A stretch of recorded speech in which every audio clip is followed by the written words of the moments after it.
Hello and welcome to the second devlog for SpaceSlog. Joined by myself, Macalaure, or Ricky, and also with us is Produno, or Marcus. Yeah, hello. Yep, this one is a little bit later than we wanted it to go out originally, but there was a lot of work to do with updating Godot. I'll let Marcus go through that with you. Yes, so we're going to talk a bit about mod support in this video and the current state of mod support and where we expect to go. And also, I'm going to talk a bit about the update to Godot 4. So previously we was on Godot 3.5. Um, Godot 4 is currently in beta stage, so I decided to update to that as it has a lot of new features that we need for SpaceSlog. Unfortunately, I expect this to take a couple of days, and it took about a month altogether. They were long days as well, so I was working probably 14 hours a day. Obviously, not every day. I can only work on this as and when I'm not doing other work. So that's pretty much mostly done now. And you'll see some of the changes as we go through the video. I won't go through them all now, but I'll point them out as we talk about other things. Um, anyway, so mod support. Some of you may or may not know that I created a full conversion modification for Mount Blade Warband called A World of Ice and Fire. This mod has had about 750,000 unique downloads through mod database and Steam Workshop. So mod support for me is very important. That's how I come to become a game developer in the first place, and how or why I decided to start working on this game. So I've built the game from scratch to be able to support modding as much as possible. So the idea is that this is, not just a game, but also a playground for people to be able to change and do what they like. So we're going to talk a bit about that, and I'm going to show you how you can add your own mods into the game and how it works. So if I just bring up the JSON file, so all mods are loaded into the game through JSON files. Eventually, we want to be able to enable the player or people to be able to change different functionality of the game, which probably won't be via JSON files. It'll be through something called PCK files, which Godot can load alongside the actual main game.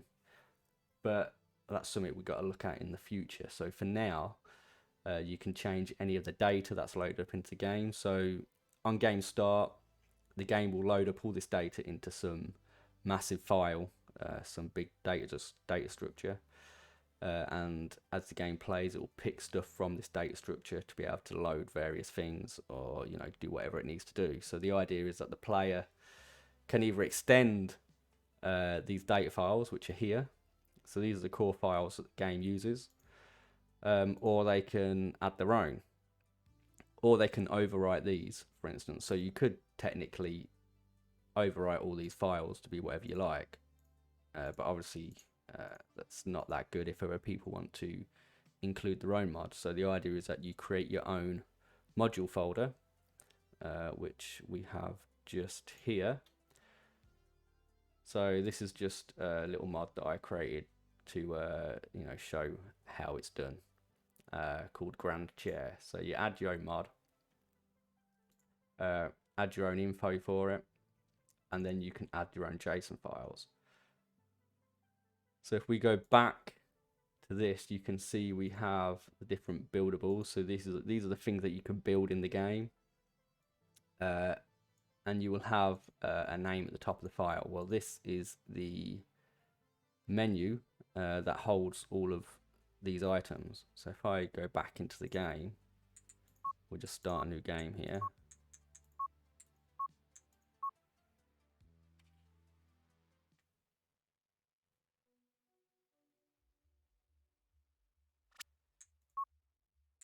Okay, so if we go down here, you can see the different menus. We already have the mod loaded, so you can see it's added a new menu here, which is the grand chair. And you can either extend these so you can add your new items to these menus, or you can add your own menus. So as you can see here, we added a new menu called Kingly, and we added our new chair. So we have components. You have the main class, which is all this, which you can adjust, but then you can add your own components. So if we take a look at, let's go back down here. We take a look at the power, for instance, and we look at the generator. You can see we have a graphics component. We have a power source component, consumes fuel component, switchable, because it means we can turn it off and on. And then we have a glow lamp component, which obviously makes it glow when the item's turned on. So I can actually show you that. I just minimize these. Let's stick this in. Obviously we've got the dev tools on at the minute, so we can just add. We now play that, you can see it's now glowing. So that's just a component we added through the JSON files, and you can add these to anything you want. I mean, you could probably actually add it to the characters as well if you want them glowing for whatever reason.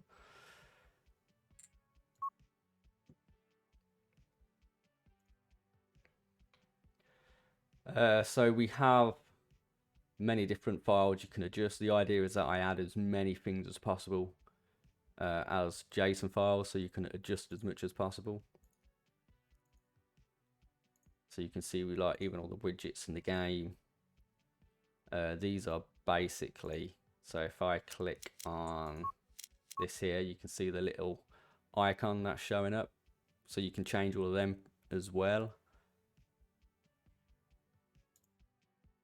The different spawn types. So you can create new spawn types here if you want different pawns or characters to be spawned into the game. And the way this works is we have, so in apparel, for instance, you can see we have a spacesuit here.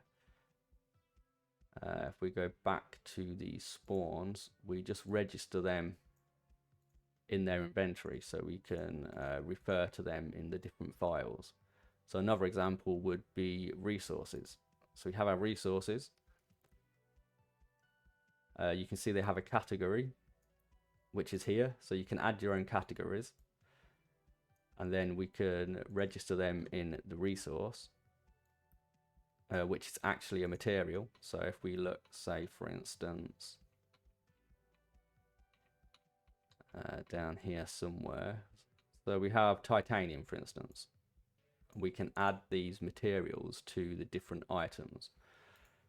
So if we look at this, you can see on a ship core it has titanium, gold and silver. So these are just registered from this asset data JSON file. So you can add all your own resources, you can add your own categories, you can change what items or what materials these can be built from, which will then adjust various stats of the item in the game, like how much health they have, how much they weigh, you know, how much it's going to affect your ship, how much the price of them, all that kind of stuff.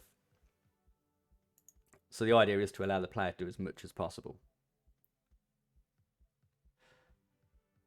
And another thing you can do is change the scenarios. If I just exit out of here. In fact, first, if I just show you the modules menu. So this is the modules menu. You can actually select what order the mods will load in. So we have our core files at the top. So to overwrite the core files, you would just add those files into your own mod, and then obviously make sure it's below that file, and it'll overwrite anything above it. So anything in this module will overwrite anything in this and in the core files, and so on and so forth. So we can also add our own scenarios. So if we start a new game here, you can see we've got 2 scenarios to start with. And this one just basically starts you with 3 crew, and this one starts you with 1. So very similar to RimWorld, you can add these yourself. Hopefully you'll be able to share these with other players as well. And it will change the starting story, so you can add your own story, and it will also change the pop-up that shows when you first start a game.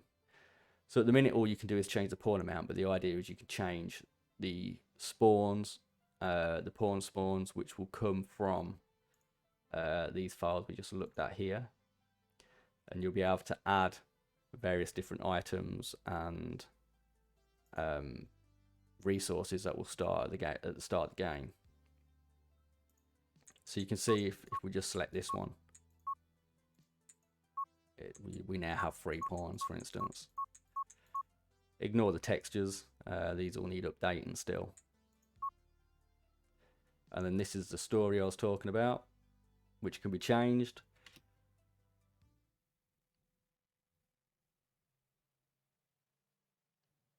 And then also the pop-up.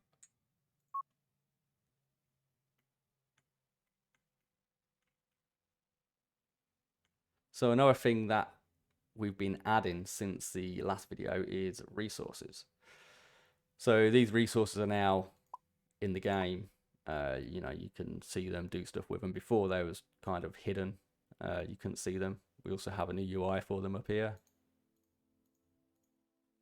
You can see the background's changed,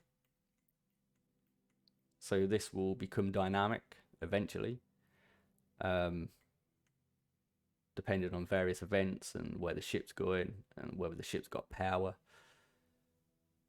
And something else I've added is export ship layout. So the idea with this is that you can create your own ship, and then you can export its layout, and then you can import it as a scenario, or you can share it with other players so they can use your ship in their own game. And the idea is that we can add these to a pool within the game, and any ships that will then, you know, that you will pass by or that will visit the player will come from this pool of ships from these exported ships. So this is probably how we're going to create the ships in the game as well. I think that's about it, to be honest. We've changed some of the menus, so you can see the menus have been updated. Just cleaned up a lot of stuff, refactored a lot of code. We also have zones that you can add. So here we've added a zone. You can change the storage. We also, here you can change the colors. So again, if we go back to the module files, we go here, no, not that one. Although you can actually add your own zones here if you want to. You have the color swatch. So these are the different colors for the zones that you can choose. You can add as many as you like. We also have something similar for, where is it? So stuff like hair colors, for instance, you can change different colors for the hair in the game and the different skin colors for the pawns as well. So all this can be changed if you want to add aliens. The whole point is that you'll be able to do that.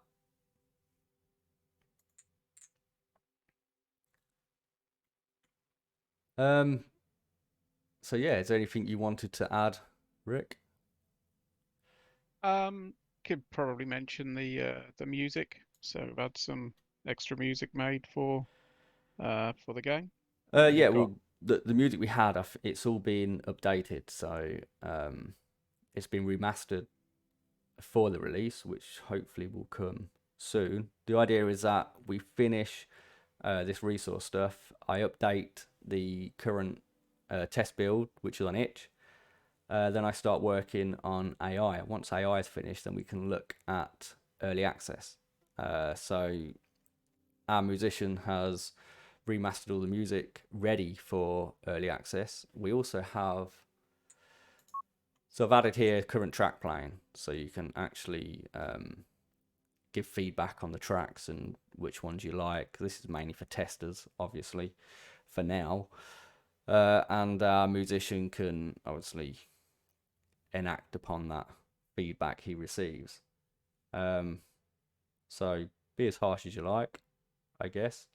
I'm sure he'll appreciate me saying that. Yeah, so hopefully early access sometime. Well, it will definitely be this year, but when, I'm not entirely sure yet. It depends how long these things take, how much extra work we need to do, because obviously we both only work part-time on this because we have normal jobs we have to do to pay the bills, unfortunately. Speaking of which, anyone that enjoys the look of this game, wants to see it developed, then please feel free to join our Discord, join our forums, subscribe to our YouTube and Twitter. All these things help. Obviously, you can't support us by buying the game yet, but you can support us with your time and by joining these different channels. Obviously, the more people we have on these channels, the more people's likely to join and subscribe. You know, people, if someone sees a YouTube channel with 25 people, they're less likely to join unless, you know, whereas if that channel's got 2,000 people, you know, they're more likely to join. So just subscribing to our Discord and to our YouTube does help us out a lot. You can find the game on itch. We've not released on Steam yet. Well, we don't have a page there yet, at least anyway. That's something Rick's going to be looking at very soon. Yeah, we've started building one, but it's not visible yet. There's a little bit of work left to go in there. But yeah, we still need to decide if we want to actually stick it up on Steam yet, because obviously it's really important that we have enough support on Steam before we release there, to get that initial momentum. If we don't get that initial momentum, then it can really hurt the game in the future. So that's something we need to really think about. Steam do some new testing branch now, so we can invite people to test the game. I think the Last Starship's now doing it. They're using it on their Steam page, so it's interesting. We're looking into it. Whether we decide to do it or not, I'm not sure. But it'd be good to be able to get more people testing the game through that way, for instance. Yeah, I mean, everything's still very early days at the moment. You know, the game's only in alpha stage at the moment. There's still a lot of work to be done, but we're just trying to drum up interest, you know, into it, so that when we do start getting to the point where there's something that's playable and can be released, there's already interest there to try and help as much as possible with the various different algorithms that are used for everything. Everything uses algorithms now, so yeah, just try and make the most of it that we can. Yeah, exactly. So the more people that can join us, the better. The more support that you show us, you know, it also gives us more incentive to, you know, to work harder on the game. For instance, you know, when you've been doing 12 hours at work, you need that little bit of extra incentive to spend them extra 1 or 2 hours working on the game. So it's always Yeah, nice. definitely. Anyway, so I think that's it for this video. Hopefully we'll see you in the next video. Don't forget to give us a like on YouTube. We'll post some links below for the forums and the Discord, so you can check them out as well. So yeah, thanks for watching, and we'll see you next time. Thank you. Bye bye.